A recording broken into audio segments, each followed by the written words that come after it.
Metaphysics and You, a podcast series for looking at the bigger picture, exploring who we are, where we came from, and where we're going, and what we're doing here.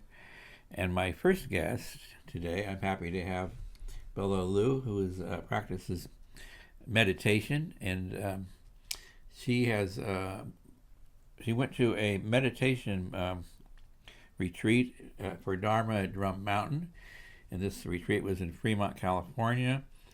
And the instructor, Gilbert Guiterriz, he told of a shortcut, and Bella said her ears perked up to that. She likes the idea of a shortcut to try to get past some of the ages and ages, of meditation and struggling.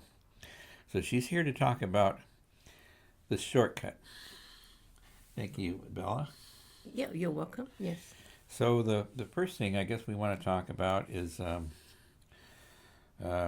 maybe we should talk about meditation, what it is. I think most people know, but maybe you could briefly say what meditation is and why you would meditate. Right. Meditation, certain techniques that we use to calm the mind and to calm the emotions.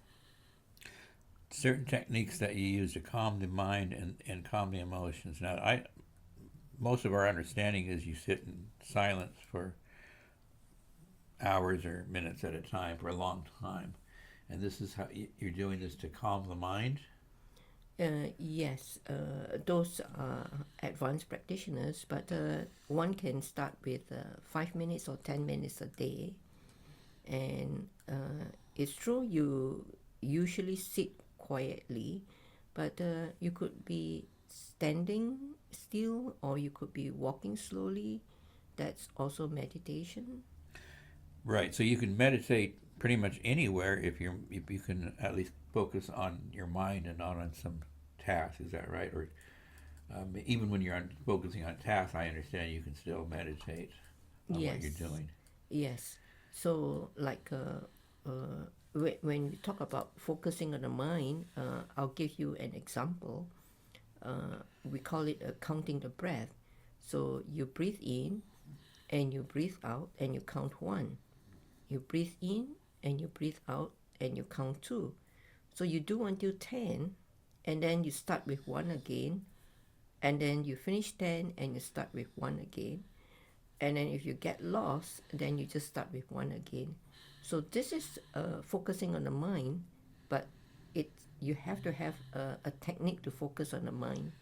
And the technique is to distract you from thinking about all the things you would normally think about and without thought. Is that kind of it? Yes. You use the word to distract you from. I would just say we shift the focus. Instead of focusing on what am I going to wear today, what am I going to eat today, where am I going to go today, who am I going to see today, instead of focusing on that, you focus on counting the breath. Okay, that sounds good. I use the word distract because I was thinking about how the average person would feel distracted if he has to go into his mind and think about his breath. But of course you're right. This is you're changing your focus, right? Mm. Yeah. So that you are trying to quiet the mind. Yes, when you do that consistently, the mind gets quieter. The thinking mind gets quieter. And what's the good of that? So if we have all these things that we have to think about, I got to go catch the train, I got to go to the bus, I got to pick up my husband. What does this do towards that? Well, it calms the mind. You think more clearly. It calms the emotion. So, if you're driving and a car cuts into you, you get agitated and you want to shout back at the driver who has so rudely cut into you. But if you're in a meditative state, then you don't have that strong emotion coming out. Okay, so that makes sense. And my initial use of the word distraction kind of fits here. You're distracted from what you would normally do, which is wrong. You shouldn't. Is that right? I mean, you might not like the word. Yeah, but I'm just I won't thinking say that way. right or wrong. It's just that you become calmer, and so when you're calm, then you usually make better decisions. You know. And this just by focusing on your breathing or whatever method you're using. You said there's, I think you said there's others. So focus on your breathing. You're focusing on your mind getting calmer, or it just naturally gets calmer. Yeah. So when you focus on the breathing in the example that I gave you, then the mind automatically gets calmer. Okay. It's a byproduct. Now the interesting thing about your article, and that what really stands out here, and like I said, I think I said they posted it on their website. So the meditation center liked Bella's article enough to put it up, and we'll have a link to it. There's a link at the bottom of this video. There should be one, and at the end of the video, I'll have the link on the screen too, in case there's not. So the what I understanding you're trying to say is there's one mind. Yes. Okay, and they call it the Buddha mind, but you're saying it's just you have another word that might be more comfortable to. Well, one mind is good enough. I mean, there could be Christians, there could be Muslims, or there could be people who are atheists. So if you just say one mind, then everybody feels comfortable with that. Okay, there's the one mind, but there's also some. I've heard there's big mind and small mind or little mind too. Is that right? Yeah, in a figure of speech, because it's like our physical mind that we use to think and plan. So we can call that the little mind, but there is a higher mind, or an all-inclusive mind, and that's the big mind. So the big mind is the one mind. That means the world that we see, everything is one mind. And for Christians and Hindus too, that one mind would be God. They would call that one mind God. Is that right? Well, it depends on how they define God. If God is a external being, super powerful, then that God is not one mind. But if God is in everything, if God is in the table, the chair, in every human being, in every animal, in the soil, in all the planets, in all the stars, then that would be one mind. Or one God, yeah.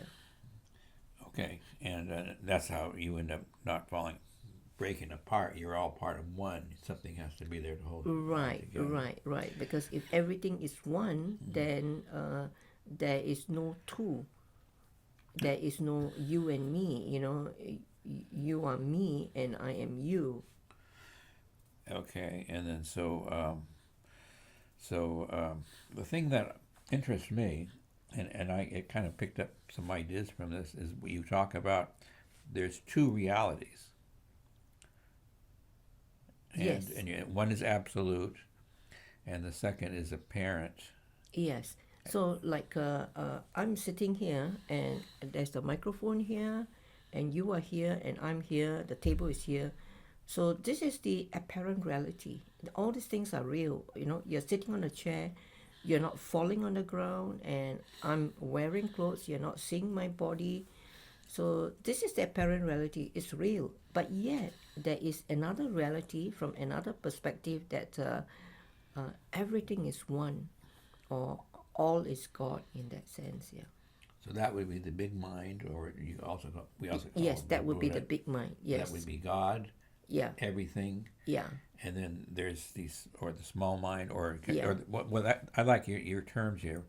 There's the absolute and apparent. The absolute reality.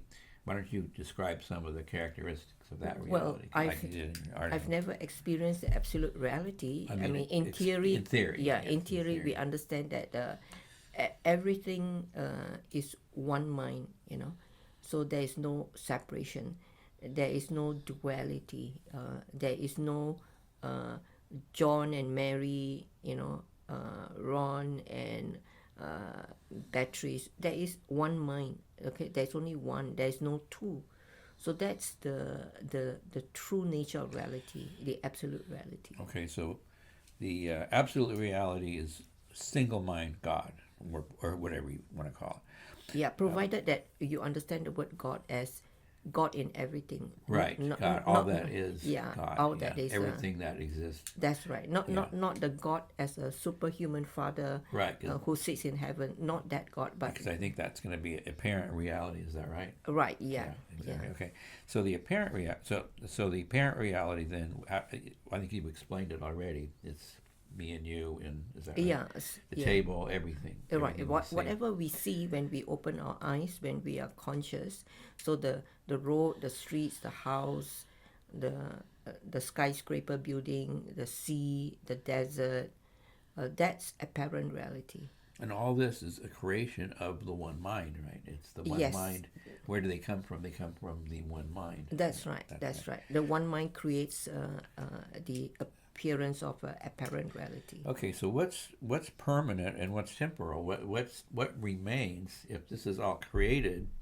It's like temporal reality. Yeah. And there's a beginning and an ending, just like we have birth and death. So what remains if all this is temporal? Right. So in the apparent reality, there is a beginning and there's an end. There is birth and there's death. But in the absolute reality, there's no beginning and there's no ending. There's no birth and there's no death. So the absolute reality, we would say, is real. I think you've said that. Yes, in your article, that's right. That's the real stuff. Yeah. And that is lasting. We're all forever. We're all. Yeah, that's right. We don't die. That's right. Okay. So I think that's a real. And that would be the shortcut, right? Is what the shortcut is? You say the shortcut is there's one mind. Yes, the shortcut is that when you're going to practice meditation, you're going to put in the hours, then you have to have the right perspective. And having this right perspective about apparent reality and absolute reality, then with the right perspective, you can make better progress or good progress. Yeah. And if you meditate without this perspective, then you're not going to get the full benefits of meditation. Okay, so you really need to understand absolute and apparent reality. Is that right? Yes. You need to know both. It's a kind of a shocker to people when they first come across it, because they think that this world is so real that there are nothing supernatural, nothing beyond that, So to say that this world is not real and it's just like a dream that they could wake up and realize that it's a dream, like they wake up in the morning and realize that they just woke up from a dream, they find it unacceptable. So what would a dream be? What is a dream compared to like this apparent reality? Is that an apparent reality also?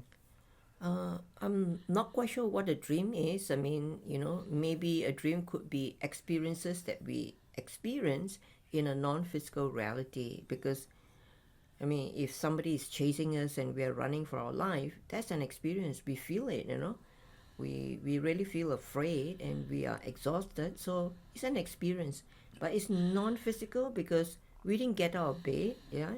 We didn't run on the track. So it's in a non-physical reality, So that's a pretty big hint that this isn't a real world, isn't it? Then that I think Descartes talked about that. In fact, about this being a dream, like you just said, a dream or reality is seems like it might be the same thing. Would you say so? Well, I'm not sure exactly what Descartes said, but I understand that he's the father of modern science, and so he needed to give a proper foundation for science. So it's like as to what is real, he just pushed back to the point that if I can be thinking, then I am real, and that he set as the foundation for modern science as to what is real. He could have gone beyond that, but he chose not to, and his idea is the foundation for modern science. But now modern science has come a full circle where they have moved from Newtonian physics to quantum physics, So, yeah, that's true. Yeah. Is there something you can say about that? What quantum physics, or that's maybe that? Well, I'm not a quantum physicist, but my small understanding is that, you know, to a quantum physicist, I mean, this is not real in a way because you can break it down into really small particles or strings or wave, you know. So, but why do we touch it and feel like there's an obstruction? There could be some explanation about some kind of a negative force that prevents us from pushing in and feeling the wave. So there could be various scientific explanation, but the nature of objects and particles. So to a quantum physicist, a particle can be in one place and in another place at the same time, which to us, you know, it's not possible. The thing has to move from here to there. It cannot be here and there at the same time. So here and there at the same time is closer to everything is one mind. Okay, you just made me think about lately. I've been having like visions when I'm in the alpha state between waking and sleeping. Sometimes I'll see like a desk or it could be a table, and I'll know I'll know it's not real. But with my eyes closed, I'll reach my hand down to touch it, and it goes right through it. So like what you said, what causes it to stop? It's a little bit maybe better quality, a little more denser maybe or something. I won't know myself, but it's an interesting thought that. And when you're dreaming, I don't know if you even think about whether you. I have occasionally tried to touch something in a dream, and I did touch it. So even in dreaming, you have whatever. Is in my experience. Anyway, let's get on. Let's move on.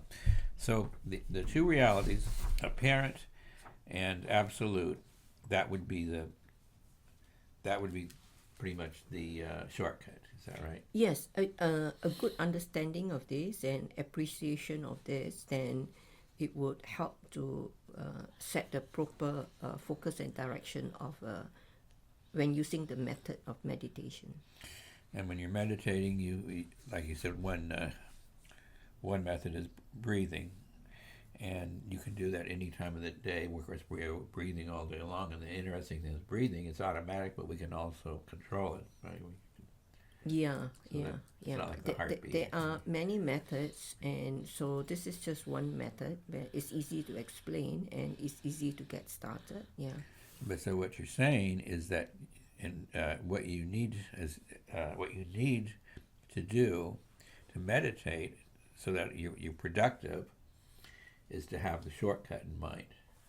Yes, this shortcut basically means having the right view, you know, and like we are talking now, we are forming an idea of what the right view is. So anybody listening to it or reading about it can have an understanding of what the right view is. And if they have this right view and they do meditation, then they will get a good result. And the right view, let's just try to think of it. Now, you've explained it, but put it in practical terms. If someone wants to meditate and they want the shortcut so they can speed them up, okay, so they know they have to have the right view, and the right view has to do with there's the apparent and the absolute reality. And the apparent reality, I guess, is obvious, right? It's right in front of you. Right, yeah. The apparent reality, or maybe a simpler word would be conventional reality. Conventionally, we know that there are human beings, there are insects, you know, there are houses, cars, there are roads, right? So that's a conventional, that is what is apparent that we see, yeah.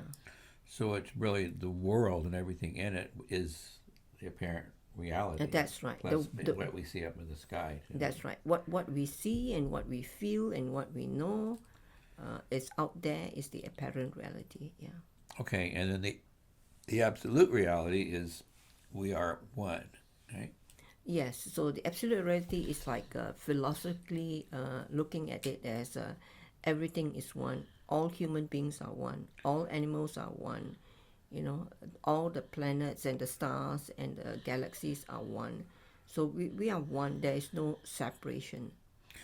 Okay, that's fine. But then someone might wonder, okay, you've given me one mind, and you've given me a smaller mind or mini minds.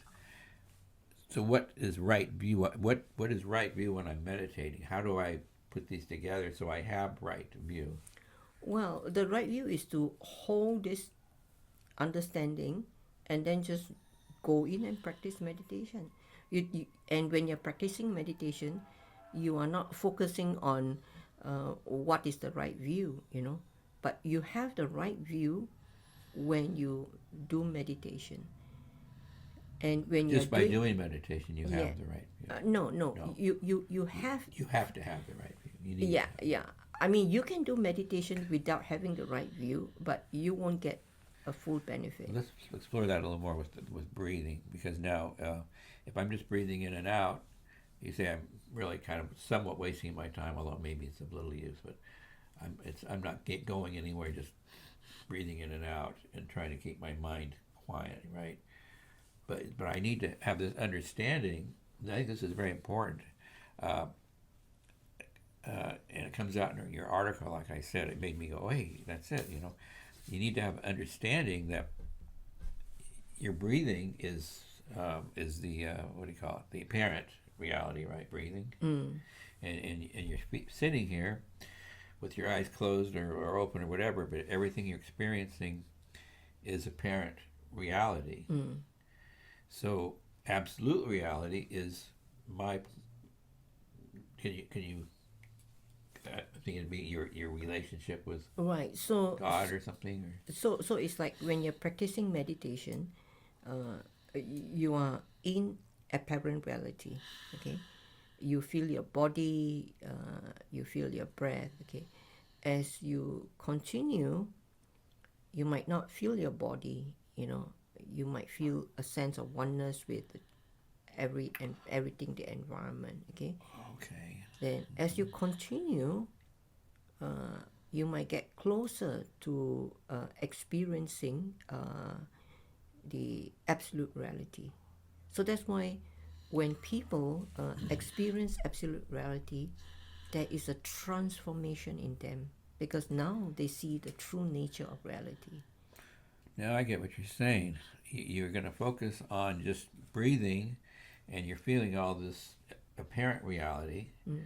But by relaxing and letting yourself more into your mind, that's going to start falling away, and you'll start feeling one mind. Is that right? The mind of God, or the one mind? Yes, approximate. But to actually experience one mind, some people take many years. Some people might do it within a few weeks. It depends on them, because some people are very close to knowing absolute reality. Some people are very far away. So it depends on individual. But that's very useful, because now I can think about how when I meditate, I'm just not going to sit there 1 hour a day for the next 5 years. I've got a goal. I'm going to come into contact with this absolute reality, where everything is mind, and where all the apparent reality forms from, right? So you're getting more in touch with your inner part of you that creates all of your experience. Yeah, and that will be steps towards the actual experience of absolute reality. Because when people experience absolute reality, they say that they don't have words to describe it anymore. The words are of the apparent reality. Right. So when you go into another dimension, like absolute reality, you no longer have the words to describe it. Okay. And neither can you explain it to somebody else in the apparent reality. Because you can't explain absolute when you're using apparent resource. Yeah. It's just like a butterfly trying to explain to a moth. It's a change. Yeah. So a butterfly, can't tell a moth that life is not inside the cocoon, but he could fly. Okay, now there's one other thing. You didn't mention it in your article, but we might want to mention it here, is that how does this relate with when you may not know, but when you cross the threshold of death? Oh, Anything about that? well, I haven't crossed the threshold of death, so I don't know. Yeah, but have you read about it, or has Gilbert talked about that or anything? Well, I heard people say that crossing the threshold of death is like going to sleep, you know, and actually every time when we go to sleep, we are actually crossing the threshold. But now, are you in a different apparent reality, or have you left apparent reality and now you're in the absolute reality? We maybe probably somewhat of You have left one version of apparent reality, but you are still in another version of apparent reality. so you're in like heaven, which would be just a different apparent reality than this apparent reality. Right? Yeah. Yeah. Okay. And it's all again, it's all mental constructs, right? It's all the mind creating Yeah. apparent reality. Yeah. That's completely created by mind. That go back to Descartes. Yeah. That's the if there's thoughts, then there must be something behind the thoughts. Okay, I didn't mean to bring him in much. You sparked my memory and my thoughts at some point. Okay, now let's see what else we have here. I think that's pretty much it. But faith is, you mentioned faith. You need faith to see the one mind. Right. So it's like somebody may say, well, prove to me that everything is one mind. Prove to me that this is not real. Prove to me. How are you going to prove that? So it's having the faith that this is it. This is it. You know, this is the big picture. Right. And I always think about when we go to the moon, if we didn't have faith, we could go to the moon, then it would be impossible to go to the moon. Yeah, you have to have faith Right. Yeah. in order to step out into something that isn't clear. Does that make sense? Okay. So, and that's faith in that there is big mind, that you can attain big mind and leave, at least deviate from the parent. You don't attain big mind. You are the big mind. It's just Right. that you're not aware. Right. You're well, the big you mind. attain that, the understanding. The or whatever. understanding. Yeah. Right. Yeah. Okay. Now let's see.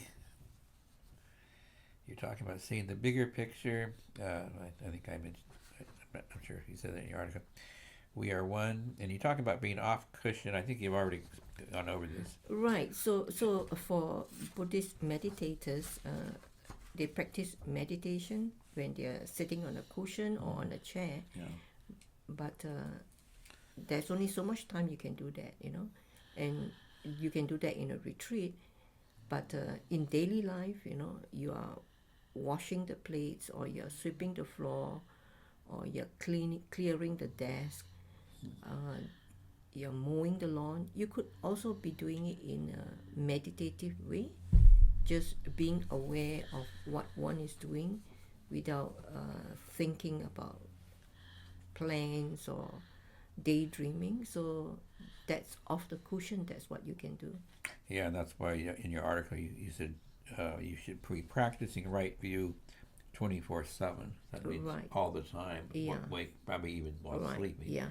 So you want to build up the momentum, because it's like if one were to meditate, and then if one were to drink alcohol, then it muddies the mind.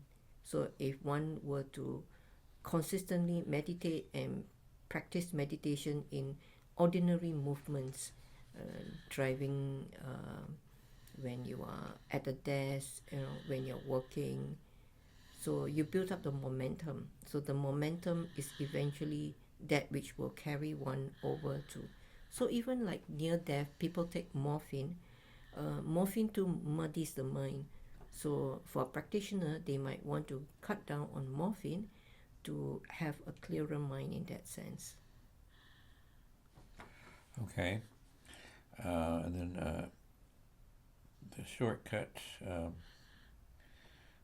we've already discussed that. You need right view as the shortcut necessary for productive meditation, which you say is Right, yeah, because it's just like people practice yoga in the studio. They call it studio yoga. But for traditional yoga, that is also like meditation with a big picture.